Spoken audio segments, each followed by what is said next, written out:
as church people and as Christians, we have a terrible disease.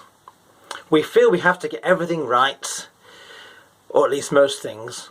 We must believe the right things and then do the right things. And then on top of that, we separate ourselves from other people who actually believe differently to us and maybe behave in a different way to us. And we get ourselves into a bit of a mess, to be honest. Well, the disciples were always getting it wrong, because what Jesus offered at first just didn't seem to make sense. He talked in strange ways, which we call in paradox, which seems rather a statement which seems rather contradictory. He says, to live you have to die, to find you have to lose, and to come in first you must arrive last. But we live in a culture which says, if you've got a bit, well, you need a bit more. As a church, you must grow in numbers. And to be loved, you must basically be pretty good. So we think we come to God despite our sin and despite the people we are, without realising, actually, we come to God through our sin, through all that's gone wrong. It helps lead us there. And that, of course, is the story of the prodigal son. He came not despite of it all, but because of the mess he got himself into. And this way of Jesus we call the way of the cross. And this week's reading from the Gospel is based on this. When the religious leaders came to Jesus and asked him to perform a sign, he said he wouldn't perform any sign. All he would give them would be the sign of Jonah. It's in Matthew 12.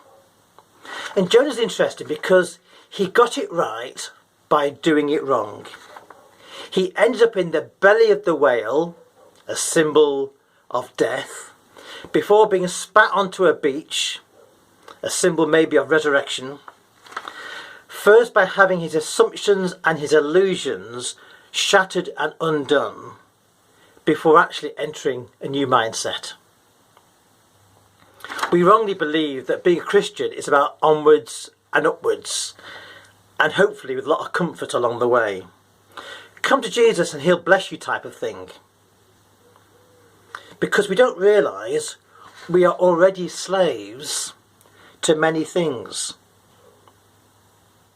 We are slaves to our culture, our consumerist culture, and we are terribly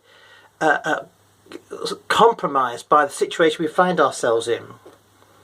We feel we need to perform well in the eyes of others to make sure actually they think we're okay. And you can tell we do this by how often we get offended by what other people say about us or think about us, and also too by the way we judge other people by not being the people we think they should be. There is no freedom until we are freed from our slavery. There is no newness until our illusions and our attachments have been killed off. Something has to die, as Jesus and St. Paul says. This is the way of the cross. We come to God not despite our sins, but through them. For Jesus, this was the way of the cross, a path that he was also prepared to walk. Undoing is a necessary part of our journey.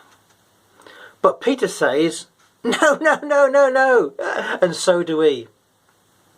And that's how we get it so wrong. Let's start to say yes, maybe if even rather nervously.